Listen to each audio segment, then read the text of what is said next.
வணக்கம். டன் தமிழொலியின் இரவு நேர பிரதான செய்திகளோடு இணைந்திருக்கின்றோம். முதலில் தலைப்புச் செய்திகள். தேயுடன் சங்கமமானார் தமிழ் தேசத்தின் மூத்த தலைவர் ரா சம்பந்தன். ஒட்டுமொத்த இலங்கை மக்களின் உரிமைகளுக்காகவும் முன்னின்ற தலைவர் ரா சம்பந்தன். ஜனாதிபதி ரணில் விக்ரமசிங்க புகழாரம். நாட்டை பின்னோக்கி நகர்த்த சதிகள் இடம்பெறுவதாக முன்னாள் ஜனாதிபதி மஹிந்த ராஜபக்ச குற்றச்சாட்டு.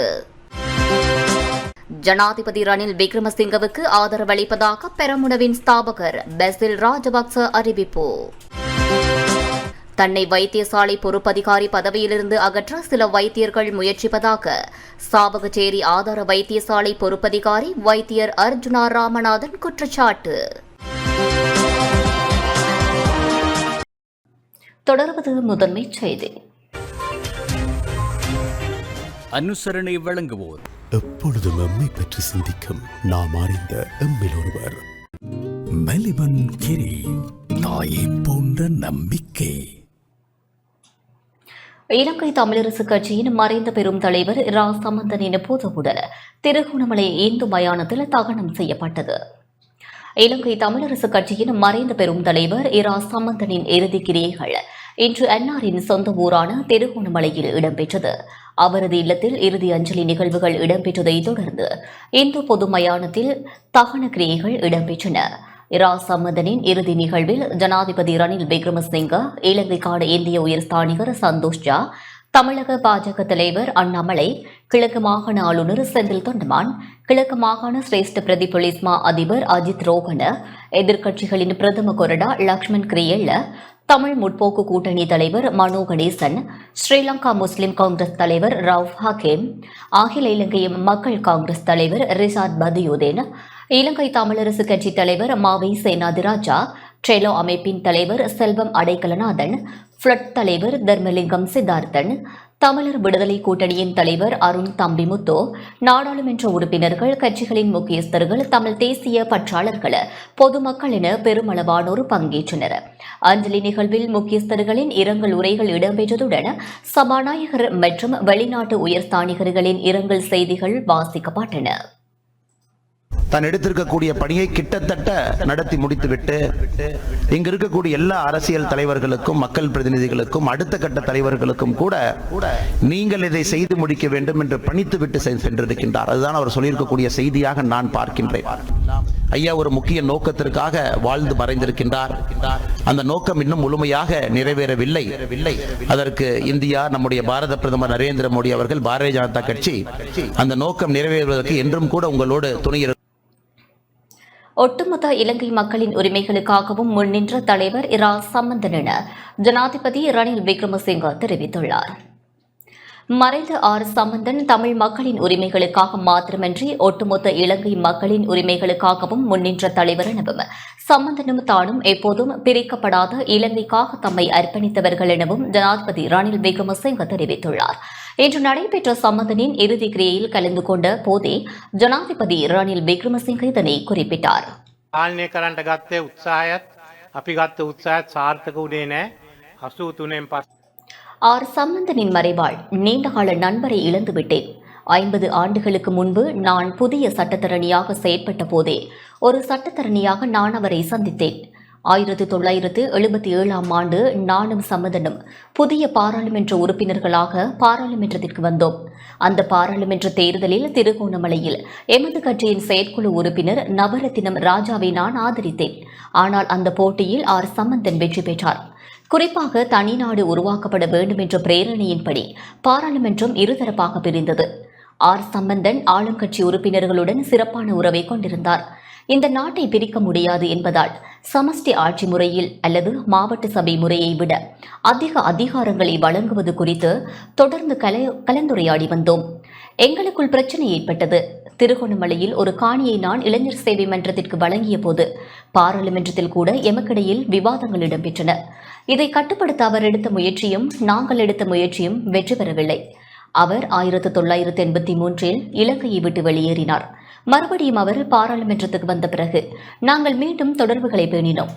2009 யுத்தம் முடிவுக்கு வந்த பிறகு தமிழ் மக்களின் பிரச்சினைகள் தொடர்பாக மீண்டும் அவருடன் இணைந்து செயல்படும் வாய்ப்பு கிடைத்தது.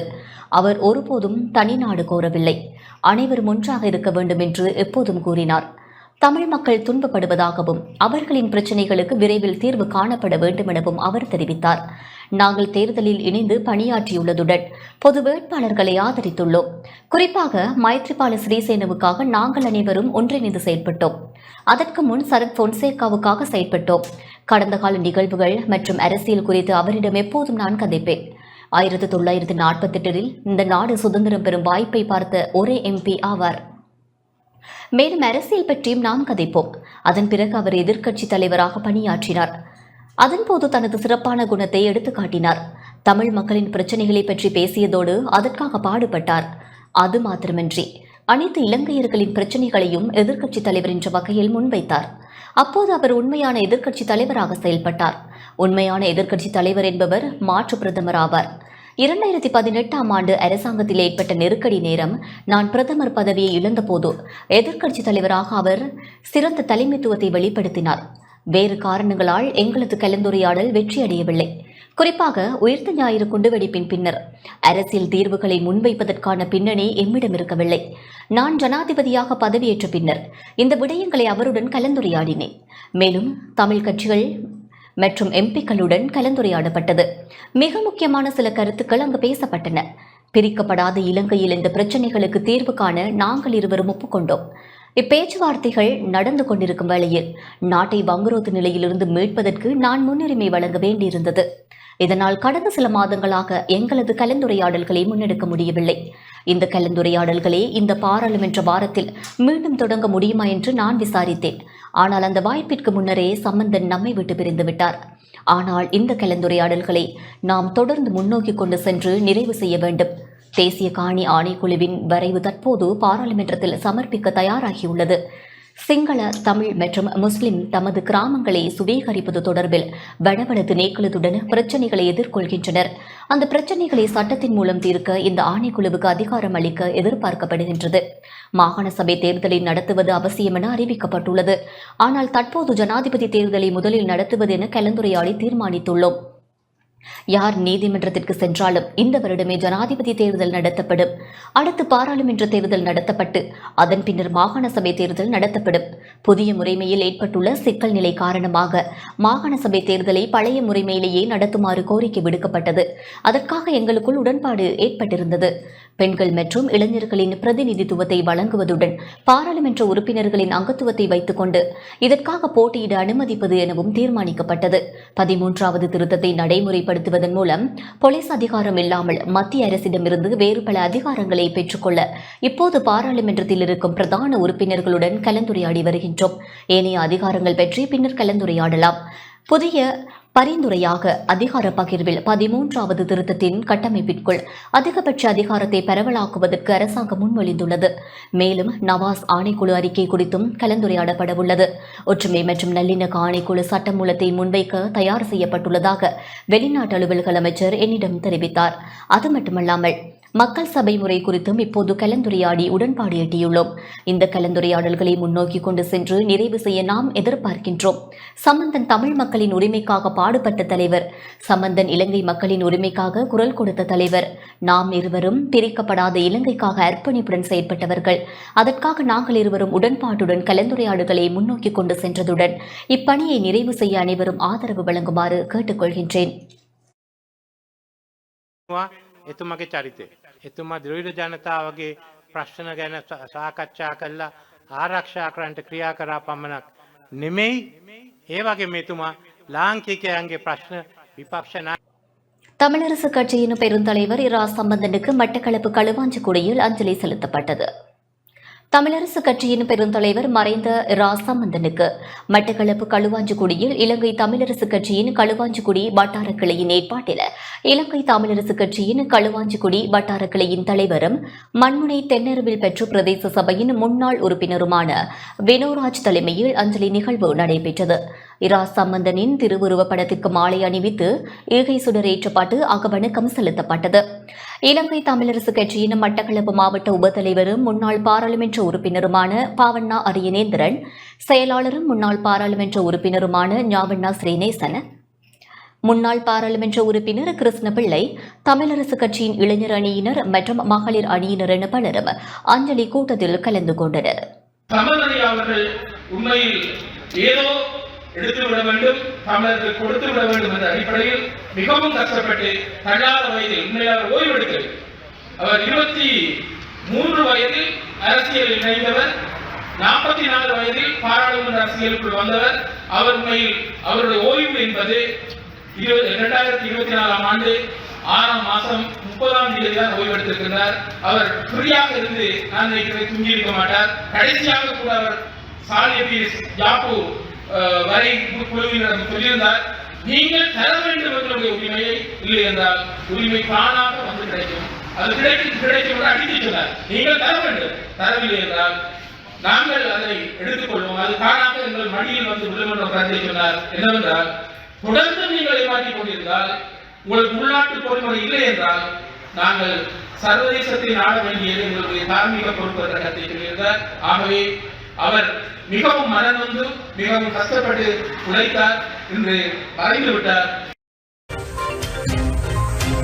அனுசரணை வழங்கியோர் எப்பொழுதும் எம்மை பற்றி சிந்திக்கும் நாம் அறிந்த எம்மில் ஒருவர். மெலிபன் கிரி, தாயை போன்ற நம்பிக்கை. நாடு நெருக்கடியை சந்தித்தால் ஒன்றிணைந்து செயற்படுவதே பிரதான கட்சிகளின் பொறுப்பு என ஜனாதிபதி தெரிவித்துள்ளார். நெருக்கடியான காலத்தில் ஒன்றிணைந்து செயற்படுவது பிரதான கட்சிகளின் பொறுப்பாகும் என ஜனாதிபதி ரணில் விக்ரமசிங்க தெரிவித்துள்ளார். ஸ்ரீலங்கா பொதுஜன பெரமுனவின் நாடாளுமன்ற உறுப்பினர் ரோஹித் அபேகுணவர்தனவின் 27 வருட கால அரசியலை நினைவுகூரும் நிகழ்வு களுத்துறையில் இடம்பெற்றது. அதில் கலந்து கொண்டு உரையாற்றிய போதே ஜனாதிபதி ரணில் விக்ரமசிங்க இதனை தெரிவித்துள்ளார்.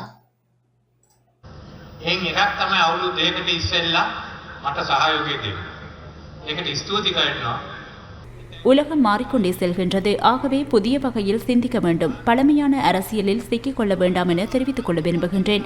மஹிந்த ராஜபக்ஷ தலைமையிலான அணியுடன் நான் எந்த சந்தர்ப்பத்திலும் இணைந்து பணியாற்றியது இல்லை. நாம் எதிர் அணியினராகவே இருந்தோம். ஆயினும் எதற்காக தற்போது அவருடன் இணைந்துள்ளேன். எனக்கு சந்திரிகா பண்டாரநாயக்க, குமாரதுங்கவுடன் இவரை பார்க்கிலும் பல எதிர்ப்புகள் இருந்தன. ஆனால் அவருடன் இணைந்து பயணித்த போது இவ்வாறு கேள்விகள் எழுப்பப்படுகின்றன. மே மாதம் 9ஆம் தேதிக்கு முன்னர் நாடாளுமன்ற அமர்வு இருந்தது. அரசாங்கத்தில் இருந்து விலகி சென்ற சில தரப்பினர் எதிரணியில் சென்று இணைந்து கொண்டனர். எது எவ்வாறாக இருப்பினும் நாடு நெருக்கடியில் இருந்த சந்தர்ப்பத்தில் எதிர்க்கட்சி தலைவருக்கு நாட்டை பொறுப்பேற்க மிகப்பெரிய பொறுப்பு இருந்தது. ஆனால் அவர் அதனை பொறுப்பேற்கவில்லை. நாடு நெருக்கடியை சந்தித்தால் ஒன்றிணைந்து செயற்படுவதே பிரதான கட்சிகளின் பொறுப்பாகும். மொட்டு கட்சியின் ஒத்துழைப்பு இல்லையா என் நாட்டிற்கு என்ன நேர்ந்திருக்கும்? நாடு மேலும் பாரிய வீழ்ச்சியை சந்தித்திருக்கும். தற்போது என்னால் ஐக்கிய தேசிய கட்சியின் அரசியல் கூட்டத்தை போன்று மொட்டு கட்சியின் அரசியல் கூட்டத்திற்கும் செல்ல முடிந்துள்ளது. அதேபோன்று ஐக்கிய மக்கள் சக்தியின் கூட்டத்திற்கும் என்னால் செல்ல முடியும். என்னை விரட்ட எவருமில்லை.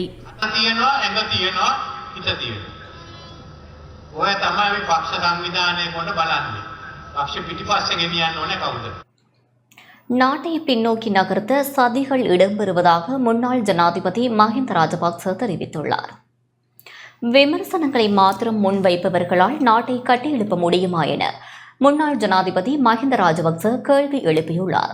ஸ்ரீலங்கா பொதுஜன பெரமுனவின் நாடாளுமன்ற உறுப்பினர் ரோஹித் அபேகுணவர்தனவின் 27 வருட கால அரசியலை நினைவுகூரும் நிகழ்வு களுத்துறையில் இடம்பெற்றது. அதில் கலந்து கொண்டு உரையாற்றிய போதே அவர் இந்த கேள்வியை எழுப்பியுள்ளார்.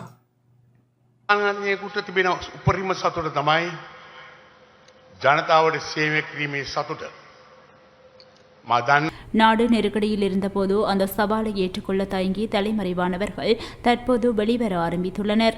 வர்ணனை கதைகளையும் கூறுகின்றனர். தாம் தோற்றுப்போவோம் என்பதை அவர்கள் நன்கு அறிந்திருக்கின்றார்கள். நாட்டை மீண்டும் பின்னோக்கி நகர்த்துவதே அவர்களின் பிரதான நோக்கமாக உள்ளது. விமர்சனங்களை மாத்திரம் முன்வைப்பவர்களால் நாட்டை கட்டியெழுப்ப முடியுமாக இருக்குமா? சவால்களை ஏற்றுக்கொண்டு முன்னோக்கி பயணிக்கக்கூடிய அணியுடன் எதிர்காலத்தில் இணைந்திருப்பதே பொருத்தமான விடயமாக அமையும். සිංහල වගේම මුස්ලිම් බහුතරයක් ඉන්න බේරුවල ප්‍රාදේශීය සභාව සභාපති ධූරයට පත්වන්නට රෝහිතට ஜனாதிபதி ரணில் விக்ரமசிங்கவுக்கு ஆதரவளிப்பதாக பெரமுனவின் ஸ்தாபகர் பெசில் ராஜபக்ச தெரிவித்துள்ளார்.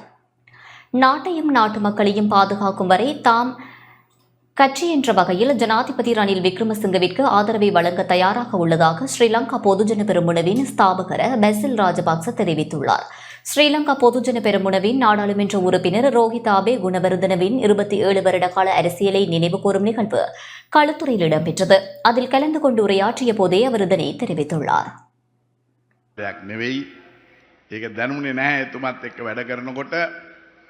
நாம் அச்சத்தின் காரணமாக ஜனாதிபதி ரணில் விக்ரமசிங்கவிற்கு ஆதரவு வழங்கவில்லை.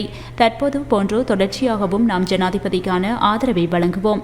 நாட்டையும் நாட்டு மக்களையும் பாதுகாக்கும் வரையில் எம்முடைய ஆதரவு ஜனாதிபதி ரணில் விக்ரமசிங்கவிற்கு தொடர்ச்சியாக வழங்கப்படும். அதேபோன்று கட்சி என்ற வகையில் நாம் தொடர் ஆதரவை வழங்குவோம் என்பதை உறுதிபட தெரிவித்துக் கொள்கின்றோம்.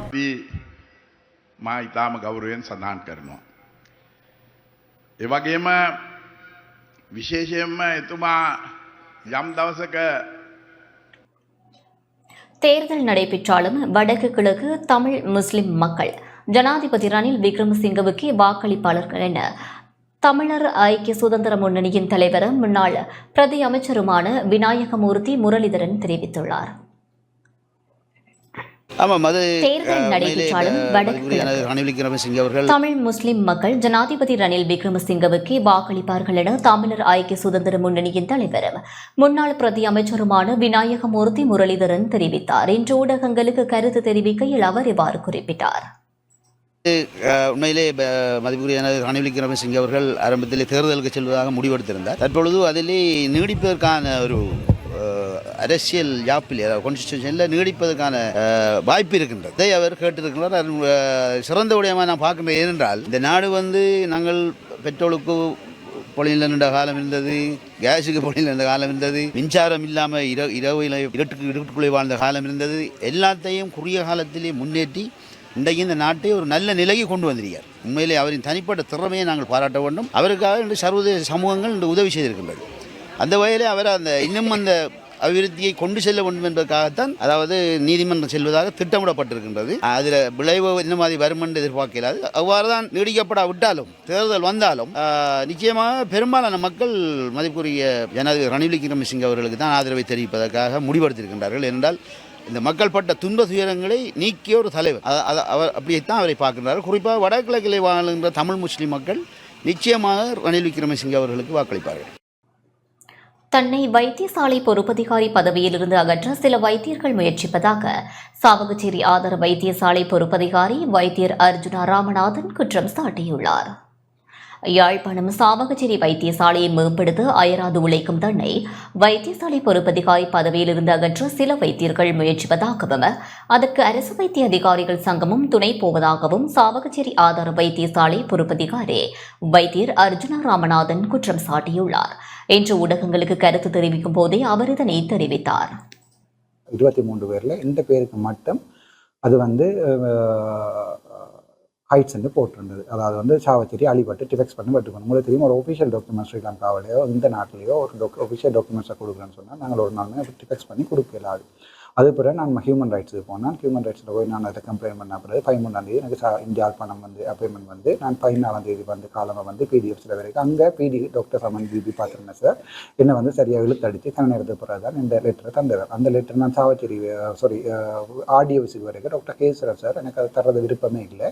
அவரும் இழுத்தடுத்து சரி இவர் 2 பேரும் கேட்டவர், நீ இப்போ நல்ல டேலண்ட் ஆனால் நீ என் சாவச்சேரி போய் சின்ன ஹாஸ்பிட்டல் எடுக்கிறாய் டிப்யூட்டி பிடிஆர்னு சொல்லி. அப்போ நான் இந்த போஸ்ட் அடிச்சு கேட்டேன் டாக்டர் அர்ஜுன் சார் நான் எங்கே போகிறது சார், நான் இப்போ எப்படி கேட்கணும்னு சொல்லி. அப்போ சொன்னேன், இல்லை நீ போ உண்டு அப்பாயின்மெண்ட் சாவச்சேரி போயிட்டு அப்பாயின்மெண்ட் எடு, பட் நீ கடிதம் ஒன்றை கொடு, நான் ஓகே உங்களையும் கவர் பண்ணி தரேன்னு சொல்லி. நான் பாஸ் அவுட் பண்ணது இந்த வரைக்கும் ப்ரைவேட் செய்கிறேன், 24 hour ஃப்ரீ அட்மினிஸ்ட்ரேஷன் மட்டும் தான் செய்கிறேன். அதனால் நான் ஒரு கடிதம் மட்டும் கொடுத்துறேன். எனக்கு டிப்யூட்டி பிடியும் கவர் பண்ணி நான் இந்த எடுக்கிற சம்பளத்துக்கு வேலை செய்ய தானே வேணும், அதை செய்து தரேன்னு சொல்லி. அதுக்கப்புறம் நான் அப்பாயின்மெண்ட் பண்ணாலும் இன்றைக்கு நாளைக்கு 24ஆம் நாள் 14ஆம் தேதி அப்பாயின்மெண்ட் நான். அதுக்கு பிறகு ஹாஸ்பிட்டலில் சரியான பிரச்சனைகள் இருந்தது. 2018ஆம் ஆண்டில் நாங்கள் கூட ஆளுநர் வளம் உள்ளது. நான் 2018 2021 வரைக்கும் இந்தியா வேலை செய்கிறேன். நான் ஒரு பீடியாட்ரிக் மெடிக்கல் ஆஃபீஸராக டாக்டர் பத்மபிரியா மடத்தின் இதுக்கு கீழே அப்போ வந்து இது வந்து எங்களோட கூடிய ஆளணி வளமோட இருந்தது. அதுக்கு பிறகு இது வந்து திட்டமிட்ட வழியில் புறக்கணிப்பு செய்யப்பட்டு சாவச்சேரியை மட்டும் திட்டமிட்டு வழியில் பேசுகிறேன் அவளை புறக்கணிப்பு செய்யப்பட்டு கருத்துத்துறை ஆதரவு வித்தியாசம் எல்லாம் கட்டி எழுதப்பட்டது. அங்கே வந்து இன்டர்ன்ஸ் கூட வந்துட்டோம், டைப் ஏ ஹாஸ்பிட்டலாக மாற்றிட்டோம். பட் இது வந்து துப்புரவா ஏனையின் ரோட்டில் இருக்கிற இது வந்து உங்களுக்கு தெரியும், கிளிநொச்சியிலேருந்து அடுத்த யாழ்ப்பாணத்து கடையில் இருக்கிற அடுத்த பெரிய ஹாஸ்பிட்டல் இதுதான். இது வந்து திட்டமிட்ட வழியில் புறக்கணிப்பு செய்யப்பட்டது. அப்போ நான் வந்து பார்க்க இந்த ஹாஸ்பிட்டல் இருந்த ஸ்டாஃபாலையும் அதோட என்ன பொதுமக்களாலையும் கேட்கப்பட்ட இது வந்து இந்த பில்டிங் இப்படி பூட்டி கிடக்குது. இந்த சேலஞ்ச் ஃபர்ஸ்ட் சேலஞ்ச் எனக்கு ரிஸ்க் எடுக்கிறது சரியான விருப்பம். அதால் நான் ஃபர்ஸ்ட்டாக என்ன செய்யணும்னு சொன்னால், நான் வந்து ஆண்டிடவே ஸ்டாஃபை கூப்பிட்டு நான் கேட்டேன். நாங்கள் ஜினோம் ஸ்போர்ட் வந்து கிட்டத்தட்ட 2-3 வருஷமாக ஒரு டெலிவரி நடக்காமல் யாழ்ப்பாணத்துக்கு தள்ளி கொண்டு இந்த வெளில பேஷண்ட் செய்யும். அப்போ நான் கேட்டேன் இப்போ ஸ்டாஃபை ஃபஸ்ட்டாக சும்மா கேட்டேன். நான் ஸ்டாஃப்ட்டு நாங்கள் ஜினோம் ஸ்போர்ட்டை வந்து புது இடத்துல போடுவோம் வந்து இல்லை ஸ்டாஃப் விருப்பமாக நான் சொல்லி போட்டு பின்னாடி போயிட்டேன். எல்லா ரிஸ்க் அசஸ்மெண்ட் செய்து எல்லாம் என்னென்ன இடத்துல எல்லாம் செய்யுங்கன்னு சொல்லி போட்டு நான் உடுப்பமாக போயிட்டேன். நான் இப்போ வந்து பார்க்குற ஒரு 1 ஹவரில் எல்லாம் ஃபுல்லாக கம்ப்ளீட்டாக மாற்றி அவங்க சரியான ஆசையில் இருந்திருக்கிற போட ஃபுல்லாக ஜினோம் ஸ்போர்ட் வந்து மாறிக்கணும். இது வந்து ஸ்டாஃப் செய்த வேலை. இது வந்து அப்படி ஒரு இவங்களுக்கு ஸ்டாஃப் இல்லை, மேல் ஸ்டாஃப் வந்து 3 பேர் இருக்குன்னா அந்த 3 பேரும் முழுச்சாமனும் முதுகில் தோளில் கொண்டு மாற்றிருக்கணும். அப்படி அவங்க டெடிக்கேட்டடாக இல்லாட்டி வேறு ஒரு இடத்துக்கு வந்து இப்படி பில்டிங் மாத்திரண்டா அதுக்கு ப்ரொப்போசல் எழுதி அது இவ்வளோ பட்ஜெட்னு போட்டு அது சாப்பாட்டுக்கு எல்லாம் போட்டு இப்படிலாம் போட்டு எங்களோட சனம் தானாகவே எங்களோட ஸ்டாஃப் வந்து தானாகவே மாற்றி வெற்றிகரமாக இது இறங்கின அப்புறம் நான் ஃபேஸ்புக்கில் ஒவ்வொரு நாளுமே இந்த வெற்றியில் வந்து அப்டேட் பண்ணி கொண்டு வந்தேன். Day 1, Day 2, Day 3 எம்பாம் பண்ணுறன்றது வந்து வெளியில் செய்கிறோம். அதாவது பொடி வந்து செத்த அப்புறம் நாங்கள் அதை போஸ்ட்மார்ட்டம் செய்து கொண்டு வெளியில் கொடுப்போம். இவர் என்ன செய்கிறாருன்னு சொன்னால் இங்கேயே எம்பாம் பண்ணுறதுக்கு அலோவ் பண்ணியிருக்கிறார். அப்போ எம்பாம் பண்ணுறதுக்கு இந்த கடையில் கொண்டு போய் வந்து இப்போ எம்பாம் பண்ணுறதுக்கு 35,000 சாதாரணமாக ஒரு ஆள் எடுக்கிறேன்னு சொன்னால் அவர் 85,000 எடுப்பார். அப்போ என்ன நடக்கும்னு சொன்னால் மிச்சம் 50,000 வந்து இவர் டாக்டருக்கு போகும். அது வந்து இவர் சொல்லியிருக்கணும். இது வந்து நாங்கள் இப்போ புலன் விசாரணை செய்து தான் செய்யணும். இப்போ எல்லாமே ஒரு குற்றம் வந்து ஒரு நிரூபிக்கப்பட்ட அப்புறம் எனக்கு தெரியும். அப்போ அது நம்பக்கூடிய என்று சொன்னபடியே நான் ஆக்ஷன் எடுக்கல. பட் அதுக்கு நான் ஆக்ஷன் எடுக்கல, அதையும் சொல்கிறேன். அதுக்கு பிறகு அது இந்த இவர் இம்பாம் செய்ய விட்டது இங்கே பிள்ளைன்றது தான் இந்த இது, அதை நான் பிடிச்சிட்டேன். யாழ்ப்பாணம் தெல்லிப்பளை ஸ்ரீ துர்கா தேவி தேவஸ்தான அம்பாள் ஆலய மகளிர் இல்லத்திற்கு எதிரான செயற்பாடுகள் நிறுத்தப்பட வேண்டும் என ஜனாதிபதியிடம் கோரிக்கை முன்வைக்கப்பட்டுள்ளது. யாழ்ப்பாணம் தெல்லிப்பளை ஸ்ரீ துர்கா தேவி தேவஸ்தான அம்பாள் ஆலய மகளிர் இல்லத்திற்கு எதிரான செயற்பாடுகளை தடுத்து நிறுத்த வேண்டும் என சர்வதேச இந்து மத பீட செயலாளர் பாபு சர்மா ஜனாதிபதியிடம் கடிதம் மூலம் கோரிக்கை விடுத்துள்ளார். இச்செயற்பாடுகள் தனிப்பட்ட பழிவாங்கல் மற்றும் ஒரு மதத்தின் வளர்ச்சியை மழுங்கடிக்கும் திட்டமிட்ட செயற்பாடாக நோக்கப்படுவதாக தெரிவித்த பாபு சர்மா மகளிர் இல்லத்திற்கு எதிரான திட்டமிட்ட செயற்பாடுகளை உடனிறுத்தி பக்கசார்பற்ற விதத்தில் விசாரணை மேற்கொண்டு நடவடிக்கை மேற்கொள்ள வேண்டும் எனவும் கேட்டுக் கொண்டுள்ளார்.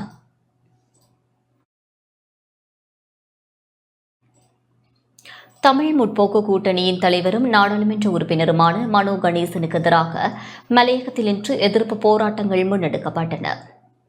தமிழ் முற்போக்கு கூட்டணியின் தலைவர் மனோ கணேசனுக்கு எதிராக ரத்தினபுரி கஹவத்தை நகரில் போராட்டம் ஒன்று இன்று முன்னெடுக்கப்பட்டது. இலங்கை தொழிலாளர் காங்கிரசின் ஏற்பாட்டில் இடம்பெற்ற இந்த ஆர்ப்பாட்டத்தின் போது மனோ கணேசனுக்கு எதிராக கோஷங்கள் எழுப்பப்பட்டன. இது தொடர்பில் இலங்கை தொழிலாளர் காங்கிரசின் ரத்தினபுரி மாவட்ட அமைப்பாளர் ரூபன் பெருமாள் இவ்வாறு கருத்து வெளியிட்டார்.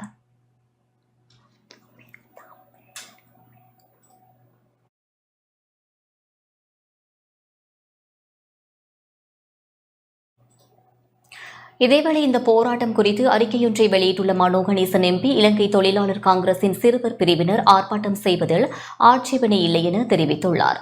போக்குவரத்துக்கு இடையூறு செய்யாமல் ஓரமாக சென்று விளையாட வேண்டும் எனவும் அவர் குறிப்பிட்டுள்ளார்.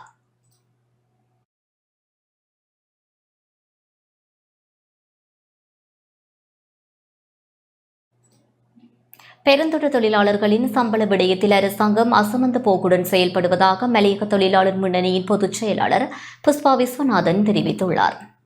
பெருந்தொழில் தொழிலாளர்களின் சம்பள விடயத்தில் அரசாங்கம் அசமந்த போக்குடன் செயல்படுவதாகவும் அரசாங்கத்தின் கையாளாகாத தினத்தை வெளிப்படுத்துவதாகவும் மலையக தொழிலாளர் முன்னணியின் பொதுச் செயலாளர் புஷ்பா விஸ்வநாதன் தெரிவித்துள்ளார். டான்ஸ் செய்தி பிரிவுக்கு அவர் வழங்கிய விசேட செய்தியில் இதனை தெரிவித்தார். 1700 ரூபா சம்பளம் இன்று மலையகமும் முழு இலங்கையும் பேசுபொருளாக மாறியுள்ளது. பேசுபொருளாக மாறியுள்ள இந்த சம்பள பிரச்சனையானது தோட்டத் தொழிலாளர்களின் வாழ்வாதார பிரச்சனை என்பதை அனைவரும் உணர்ந்து கொள்ள வேண்டும்.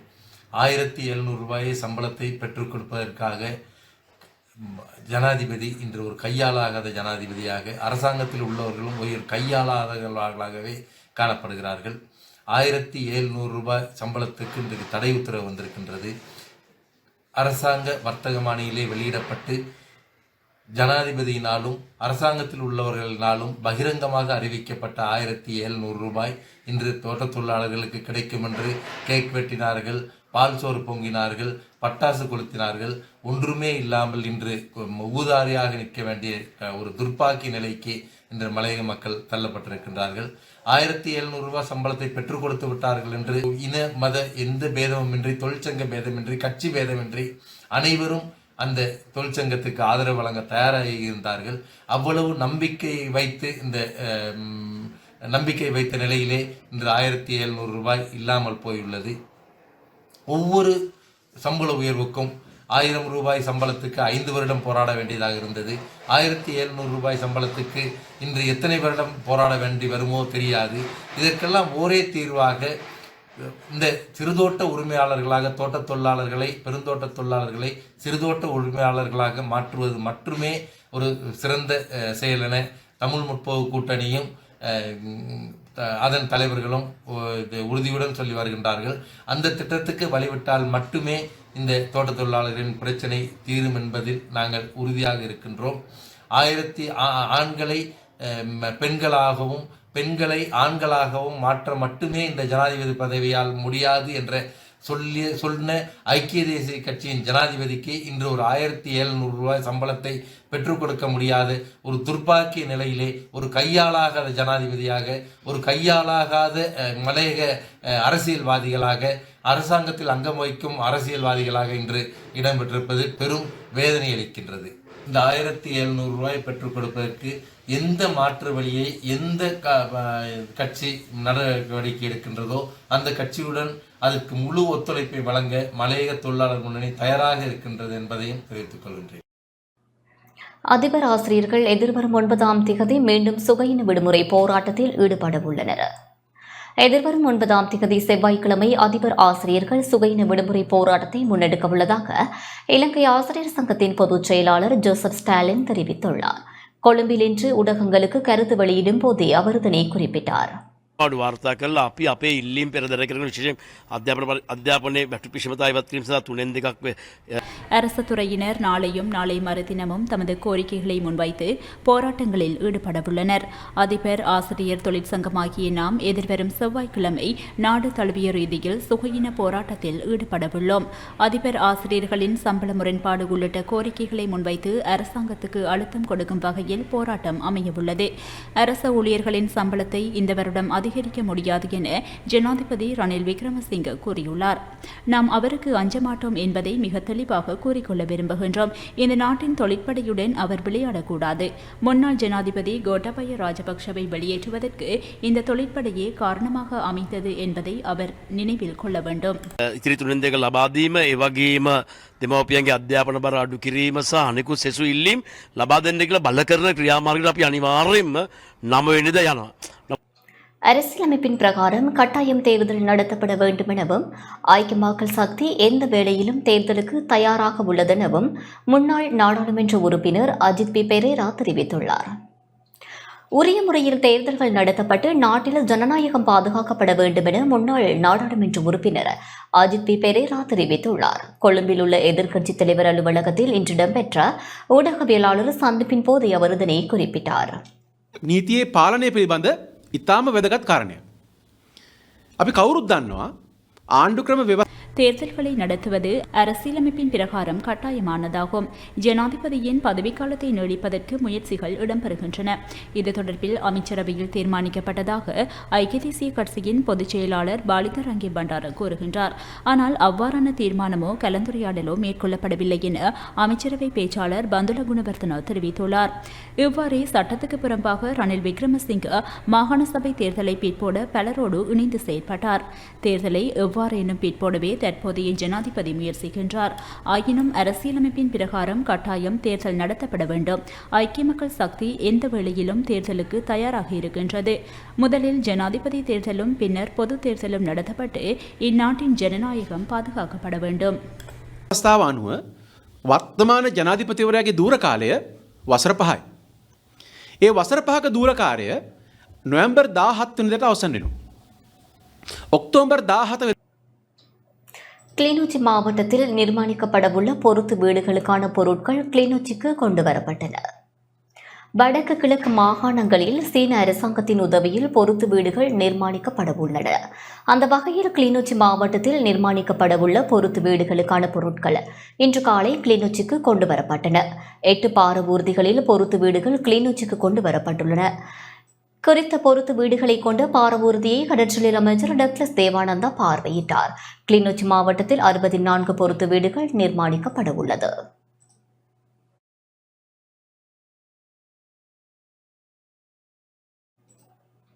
தெவினுவர புனித பூமியை பாதுகாக்க வேண்டும் என எதிர்க்கட்சித் தலைவர் சஜித் பிரேமதாச தெரிவித்துள்ளார். மதத்தை பாதுகாப்போம் என்பது வெறும் வார்த்தைகளோடு மட்டும் நின்று விடுவதில் அர்த்தமில்லை என எதிர்க்கட்சித் தலைவர் சஜித் பிரேமதாச தெரிவித்துள்ளார்.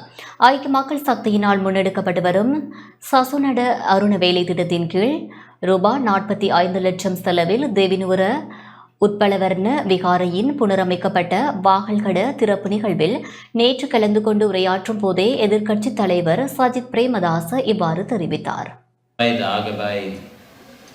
ගමයි පන්සලයි සංකල්පය යටතේ ලක්දිව සම්බුදු සසුන மதத்தை பாதுகாக்கும் பணி வரும் வார்த்தைகளோடு மட்டும் நின்றுவிடாமல் நடைமுறையில் முன்னெடுக்கப்பட வேண்டும்.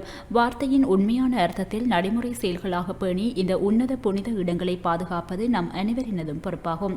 தேசத்தையும் நாட்டையும் காக்கும் புண்ணிய பூமியாக இந்த தெவினுவர பூமியை கருதலாம். ரணசிங்க பிரேமதாசவின் எண்ணுக்கருவில் பல்வேறு காலகட்டங்களில் இந்த விகாரையின் அபிவிருத்தி பணிகள் மேற்கொள்ளப்பட்டன. அதன் பிரகாரம் இன்றும் இந்த வாகல்கட புனரமைக்கப்பட்டது. இந்த புனித பூமியை நாம் பாதுகாக்க வேண்டும். எதிர்கால சந்ததியினருக்காக இது பாதுகாக்கப்பட வேண்டும். தெவினுவர புனித பூமியை மையமாக கொண்டு பல அபிவிருத்தி பணிகளை முன்னெடுக்க திட்டமிடப்பட்டுள்ளன. அவை எவ்வித குறைபாடுமின்றி கால அட்டவணையின்படி மேற்கொள்ள திட்டமிடப்பட்டுள்ளது. விஷ்ணுவின் மகிமை பொருட்டு விஷ்ணுவின் ஆசிர்வாதம் இந்நாட்டு மக்கள் சகலருக்கும் கிட்ட விஷ்ணு பகவானை பிரார்த்திப்பதாக எதிர்க்கட்சித் தலைவர் சஜித் பிரேமதாச மேலும் தெரிவித்தார்.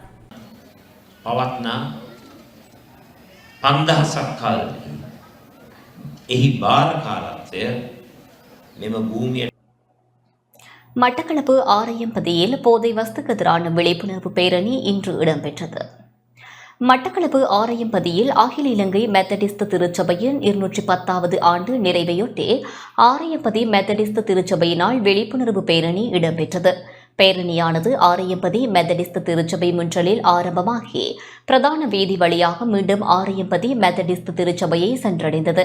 பேரணியில் சென்றோர் போதை வஸ்தினால் ஏற்படும் பாதிப்புகள், போதை வஸ்து பாவனையினால் ஏற்படும் பாதிப்புகள், சமூக சீரழிவுகள் போன்றவைகள் எழுதப்பட்ட பதாதைகளை தாங்கியவாறே பேரணியில் ஈடுபட்டிருந்தனர். ஆரையம்பதி மெத்தடிஸ்ட் திருச்சபையின் குரு அருட்தந்தை வினோத், வடக்கு கிழக்கு மாகாண சமூக நலன் பிரிவுக்கான இணைப்பாளர் எஸ் சசிகரன், மண்முனைப்பற்று பல்சமய ஒன்றிய தலைவர் ஆதம், காத்தான்குடி போலீஸ் நிலைய சிவில் சமூக பொறுப்பதிகாரி ஜவாஹிர், பொது சுகாதார பரிசோதகர்கள், பொதுமக்கள் என பலரும் கலந்து கொண்டனர். இதன்போது பொதுமக்களுக்கு விழிப்புணர்வு துண்டு பிரசுரங்களும் வழங்கப்பட்டன. இந்த போதைப் பொருள் ஒழிப்பு பவனியை ஆரையம்பதி மெத்தடிஸ்ட் திருச்சபை நடத்துவதற்கு முன்வந்துள்ளோம். எங்களது முழு நோக்கமும் சமூகம் சீரடைய வேண்டும், எதிர்கால சந்ததி சுவிட்சமாக அமைதியாக நல்ல சிந்தனைகளோடு உருவாக்கப்பட வேண்டும். சமூகத்தில் இருக்கும் போதைப்பொருள் ஒழிவு முற்று முழுவதுமாக அளிக்கப்பட வேண்டும். சமுதாயம் நல்ல நிலைக்கு உருவாக்கப்பட வேண்டும். இந்த போதைப்பொருள் ஒழிப்பிலே இணைந்து கொண்ட அரசு அதிகாரிகள், ஏனைய பிரமுகர்கள் ஒவ்வொருவருக்கும் எங்கள் நன்றிகளை தெரிவிக்கிறோம். விசேஷமாக போலீஸ் அதிபர் அவர்களோடு இணைந்தவர்கள் ஒவ்வொருவருக்கும் எங்கள் நன்றிகளை தெரிவிக்கிறோம்.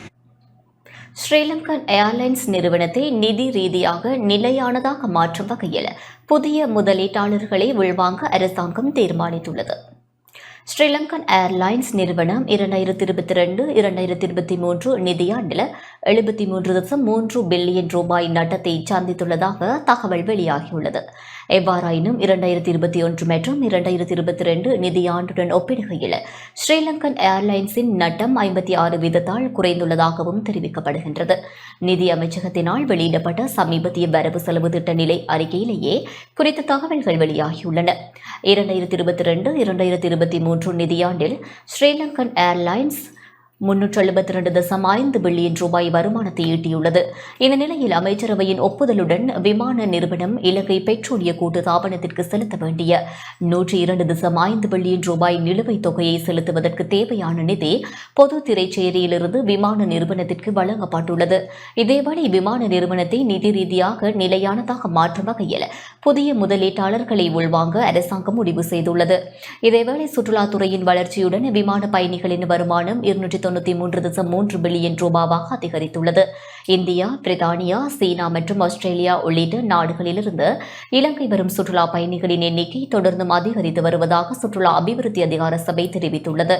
இந்த மாதத்தின் முதல் 4 நாட்களில் மாத்திரம் 21,298 சுற்றுலா பயணிகள் நாட்டுக்கு வருகை தந்துள்ளதாக அதிகார சபை குறிப்பிட்டுள்ளது.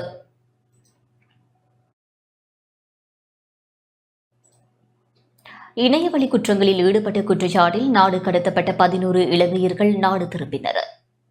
இணையவழி குற்றங்களில் ஈடுபட்ட குற்றச்சாட்டில் ஐக்கிய அரபு ராஜ்யத்திலிருந்து நாடு கடத்தப்பட்ட 11 இலங்கையர்கள் நாடு திரும்பியுள்ளனர். அவர்கள் நேற்று காலை நாட்டை வந்தடைந்ததாக இலங்கை வெளிநாட்டு வேலைவாய்ப்பு பணியகம் தெரிவித்துள்ளது. ஐக்கிய அரபு ராஜ்யத்தில் இணையவழி குற்றங்களில் ஈடுபட்ட நூற்றுக்கணக்கான தெற்காசிய மற்றும் ஆப்பிரிக்கர்கள் ஐக்கிய அரபு ராஜ்யத்தின் காவல்துறையினரால் கைது செய்யப்பட்டதாக தகவல்கள் வெளியாகின. அதன்படி அந்நாட்டு இலங்கை தூதரகம் நடத்திய விசாரணையில் இணையவழி குற்றங்கள் மற்றும் விபச்சாரத்தில் ஈடுபட்டது உள்ளிட்ட பல்வேறு குற்றச்சாட்டுகளின் கீழ் 37 இலங்கையர்களும் போலீசாரால் கைது செய்யப்பட்டதாக தெரிவிக்கப்பட்டுள்ளது. போலீஸ் விசாரணைகள் நிறைவடைந்ததன் பின்னர் ஏனைய இலங்கையர்களும் 2 வாரங்களுக்குள் இலங்கைக்கு நாடு கடத்தப்படுவார்கள் என தூதரகம் மேலும் தெரிவித்துள்ளது. இந்த குழுவினர் நாடு திரும்பியதன் பின்னர் மேலதிக விசாரணைகளை இலங்கை வெளிநாட்டு வேலைவாய்ப்பு பணியகம் மேற்கொள்ளவுள்ளது.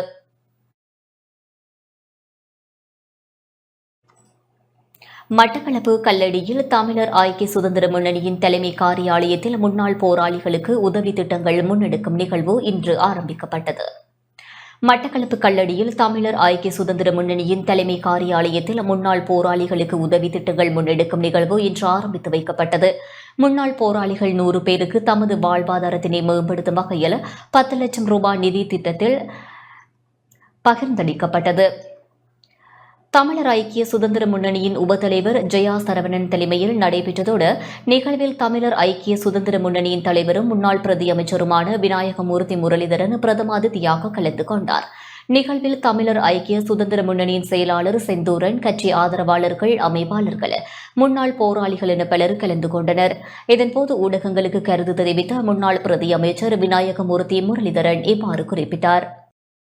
கிழக்கு மாநிலத்தில் இந்த நிகழ்வை தொடக்கி வைக்க வேண்டும் என்பதற்காக இந்த நிகழ்வை நாங்கள் இன்று ஏற்பாடு செய்திருந்தோம். அந்த அடிப்படையில் குறுகிய தொகையினுடைய போராளிகளை அழைத்து உங்களூடாக இதை ஆரம்பிக்க வேண்டும் என்ற நோக்கம். ஆனால் தலைவரின் இழப்பென்றதை இன்று நான் நினைத்து பார்க்கின்றேன். என்னால் அதை தாங்கிக் கொள்ள முடியவில்லை. என்றால் அவரின் உடலை நான் தான் போய் அடையாளப்படுத்தி படுத்துகின்ற பொழுது பாரி ஒரு வேதனையாக இருந்தது. ஏன்னா எத்தனையோ பேர் முதலைக்காணி படித்துக் கொண்டு தலைவரின் பேரை விற்று இன்று வெளிநாடுகளிலே நிதிகளை வசூலித்துக் கொண்டும் இன்று வாழ்ந்து வருகின்றார். அதே போன்று எங்கள் போராளிகளை அவமானப்படுத்துகின்ற விதத்திலே 2 போராளிகள் அழைப்பது, ஒரு வீடியோ எடுப்பது, சிறு உதவியை கொடுப்பது, இப்படியெல்லாம் பல பிரச்சனைகளை நாங்கள் கண்முனை பார்த்தோம். ஆக இன்னை நீங்களும் தலைவர் மீது பற்று வச்சிருப்பீர்கள். அதே போன்று நான் நீண்ட காலம் கிட்டத்தட்ட 22 வருடங்கள் அவரிடம் பயணித்தவர். அந்த அடிப்படையில் இன்றும் அந்த அடிமனதிலே அவரின் எண்ணங்கள், நினைவுகள் இன்னும் வாழ்ந்து கொண்டு இருக்கிறது. இந்த கருணாமன் என்று பேர் வருவதற்கு காரணமே தலைவர் பெறுவார். அதை நாங்கள் மறக்கல. தமிழர்களின் எதிர்கால உரிமையை வாழ வைப்பதற்காக அல்லது காப்பாற்றுவதற்காக உருவாகிய கட்சி தான் தமிழர் ஐக்கிய சுதந்திர முன்னணி. தமிழ் மக்களுக்காக 22, 24 யுத்தத்தில் இருக்கிற ஒரு தளபதியாக இருந்தவரும் கருணாமன். ஏனையவர்கள் தற்பொழுது உருவாகியவர்கள். உருவாகுவது தவறில்லை. ஆனால் அவர்களை எங்களிடம் வந்து இணையும்படி கேட்டுக்கொள்கின்றோம். ஏனென்றால் எங்களுக்கு அனுபவம் இருக்கின்றது, உணர்வு இருக்கின்றது, தமிழ் மக்கள் மீது பற்றிருக்கின்றது. உடற்கூற்றியல் வினாடி வினா போட்டியில் யாழ் மருத்துவ பீட அணி 2ஆம் இடத்தை பெற்றுள்ளது. இலங்கை மருத்துவ பீடங்களுக்கிடையில் இடம்பெற்ற உடற்கூற்றியல் வினாடி வினா போட்டியில் யாழ் மருத்துவ பீட அணி 2ஆம் இடத்தை பெற்றுள்ளது. இலங்கை உடற்கூற்றியல் சமூகத்தின் வருடாந்த அமர்வின் ஒரு பகுதியாக உடற்கூற்றியல் வினாடி வினா போட்டியானது 2வது முறையாக இவ்வருடமும் நடைபெற்றது. இரு பகுதிகளாக நடைபெற்ற இப்போட்டியில் 10 அணிகள் பங்கு பெற்றிருந்ததுடன் முதல் பகுதி முடிவில் 3 சிறந்த அணிகளாக யாழ்ப்பாணம், கொழும்பு மற்றும் பேராதனை பல்கலைக்கழகங்களைச் சேர்ந்த மருத்துவ பீட அணிகள் தெரிவு செய்யப்பட்டன. குறித்த 3 அணிகளுக்கும் இடையிலான இறுதி சுற்றுப் போட்டி இலங்கை மருத்துவ சங்க கேட்போர் கூடத்தில் நடைபெற்றது. இதன் முடிவில் கொழும்பு மருத்துவ பீட அணி 1ஆம் இடத்தையும், யாழ் மருத்துவ பீட அணி 2ஆம் இடத்தையும், பேராதனை மருத்துவ பீட அணி 3ஆம் இடத்தையும் பெற்றுக் கொண்டது. யாழ் மருத்துவ பீட அணியை பிரதிநிதித்துவப்படுத்தி விநாயகமூர்த்தி திவாகரன், ஸ்ரீஸ்கந்தராஜா லக்சன், அஸ்லாம் ஃபாத்திமா ஹம்தா மற்றும் யுதாரா ரன்லினி ரணசிங் ஆகியோர் போட்டியிட்டனர். குறித்த மாணவர்களுக்கான பயிற்சிகளை சிரேஷ்ட விரிவுரையாளர்களான சிவநந்தினி உதயகுமார், துரைரட்னம் செந்துரன் ஆகியோரின் வழிகாட்டலின் கீழ் யாழ் மருத்துவ பீட உடற்கூறியல் துறை வளவாளர்கள் வழங்கியிருந்தமை குறிப்பிடத்தக்கது.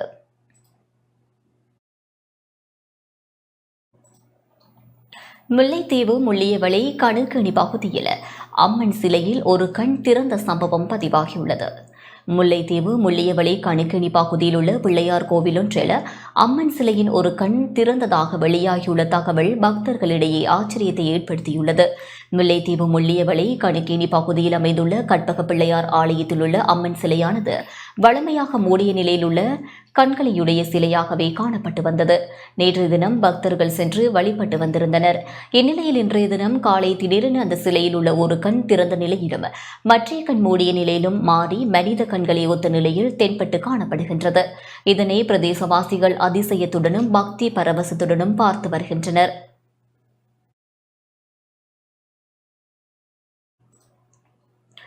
மட்டக்களப்பு காத்தான்குடியில் 20வது வருடாந்த பிள்ளைமை பரிசில் விழா இன்று இடம்பெற்றது. மட்டக்களப்பு காத்தான்குடியில் கல்வி அபிவிருத்தி ஒன்றியத்தின் ஏற்பாட்டில் 20வது வருடாந்த புலமை பரிசில் விழா இன்று நடைபெற்றது. நிகழ்வில் மட்டக்களப்பு மாவட்டத்தில் தரம் 5 புலமை பரிசில் பரீட்சையில் வெட்டுப்புள்ளிகளுக்கு மேல் பெற்ற மட்டக்களப்பு மாவட்டத்தைச் சேர்ந்த 600 மாணவர்கள் பதக்கம் அணிவிக்கப்பட்டு சான்றிதழ் வழங்கி கௌரவிக்கப்பட்டனர். கல்வி அபிவிருத்தி ஒன்றியத்தின் தலைவரும் ஓய்வு பெற்ற சுங்க அதிகாரியுமான SL மன்சூர் தலைமையில் கல்வி அபிவிருத்தி ஒன்றியத்தின் மட்டக்களப்பு மாவட்ட ஒருங்கிணைப்பாளரும் சென்ட் ஜோன்ஸ் ஆம்புலன்ஸ் நிறுவனத்தின் மட்டக்களப்பு மாவட்ட தலைவருமான AL மீரா சாஹிப்பின் நெறிப்படுத்தலில் நிகழ்வானது ஏற்பாடு செய்யப்பட்டிருந்தது. நிகழ்வில் மட்டக்களப்பு மாவட்ட பாராளுமன்ற உறுப்பினர் அலிசாஹிர் மௌலானா, கிழக்கு மாகாண முன்னாள் ஆளுநர் கலாநிதி MLA M ஹிஸ்புல்லா, முன்னாள் ராஜாங்க அமைச்சர் அமீர் அலி, கல்வி அபிவிருத்தி ஒன்றியத்தின் நிர்வாகிகள் என பலரும் கலந்து சிறப்பித்தனர். அதிதிகள் பொன்னாடை போர்த்தி கௌரவிக்கப்பட்டதோடு புலமை தாரகை எனும் நூலும் இதன்போது வெளியிடப்பட்டது. மட்டக்களப்பு இழுப்பேடிச்சேனை வாழைக்காலை கிராமத்தில் முத்துலிங்க பிள்ளையார் அறநெறி பாடசாலையின் ஆரம்ப நிகழ்வு இன்று இடம்பெற்றது. மட்டக்களப்பு மண்முனை மேற்கு பிரதேசத்தின் இந்து சமய கலாசார அலுவல்கள் திணைக்களத்தின் அனுசரணையில் இழுப்பேடிச்சேனை வாழைக்காலை கிராமத்தில் முத்துலிங்க பிள்ளையார் அறநெறி பாடசாலை ஆரம்ப நிகழ்வு இன்று நடைபெற்றது. ஆரம்ப நிகழ்வானது ஆலய பூஜைகளுடன் ஆரம்பமாகி நந்திக்கொடி ஏற்றப்பட்டதை அடுத்து அறநெறி கீதம் இசைக்கப்பட்டது. முத்துலிங்க பிள்ளையார் ஆலய தலைவர் நல்லதம்பி லவன் தலைமையில் இடம்பெற்ற நிகழ்வில் மண்முனை மேற்கு பிரதேச செயலாளர் N சத்யானந்தி அதிதியாக கலந்து சிறப்பித்தார். நிகழ்வில் மாணவர்களுக்கு இந்து சமய கலாசார அலுவல்கள் திணைக்களத்தினால் ஒரு தொகுதி புத்தகங்களும் வழங்கி வைக்கப்பட்டன.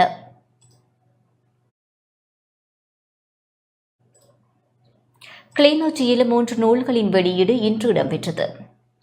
கிளிநொச்சியில் பிரியன் டிலக்சனா தம்பதிகள் எழுதிய 3 நூல்களின் வெளியீட்டு நிகழ்வு இன்று இடம்பெற்றது. திண்ணை வீட்டு சிறுவர் பாடல்கள், பட்டுவும் பெணக்கிழங்கும், முட்டாள் பூனையும் தப்பியோடிய எலியும் ஆகிய நூல்களே வெளியிடப்பட்டன. கிளிநொச்சி சிவபாத கலையக வித்தியாலயத்தில் வித்தியாலய அதிபர் சோவண்ணா பரமேஸ்வரி தலைமையில் நிகழ்வு இடம்பெற்றது. நிகழ்வில் கோப்பாய் ஆசிரியர் கலாசாலை விரிவுரையாளர் வேல் நந்தகுமார், விரிவுரையாளர் கானா சிதுதாசன், இணைய கல்விக் கழகத்தின் சிரேஷ்ட விரிவுரையாளர் கானா ரஜினிகாந்த் உள்ளிட்ட பாடசாலைகளின் அதிபர்கள், ஆசிரியர்கள், கவிஞர்கள், எழுத்தாளர்கள், பாடசாலை மாணவர்கள் என பலரும் கலந்து கொண்டனர். மட்டக்களப்பு காத்தான்குடியில் இரத்த தான நிகழ்வு இன்று இடம்பெற்றது. மட்டக்களப்பு காத்தான்குடி சமூக மேம்பாட்டுக்கான மக்கள் ஒன்றியத்தின் ஏற்பாட்டில் இரத்த தான நிகழ்வு இன்று நடைபெற்றது. காத்தான்குடி ஆதார வைத்தியசாலையின் குருதி தேவைப்பாட்டினை நிவர்த்தி செய்யும் வகையில் சமூக மேம்பாட்டிற்கான மக்கள் ஒன்றியத்தின் தலைவர் ஹாரிஸ் தலைமையில் இரத்த தான முகாம் நடைபெற்றது. காத்தான்குடி ஆதார வைத்தியசாலை இரத்த வங்கி பிரிவு வைத்திய அதிகாரி வைத்தியர் திருமதி அலிமா அப்துல் ரஹ்மான், தாதிய உத்தியோகத்தர்கள் மற்றும் ஊழியர்கள் என பலரும் இரத்த தான முகாமில் கலந்து கொண்டனர். இத்துடன் செய்திகள் நிறைவு பெறுகின்றன. தொடர்ந்தும் டான் தமிழொலி வழங்கும் நிகழ்ச்சிகளுடன் இணைந்திருங்கள். வணக்கம்.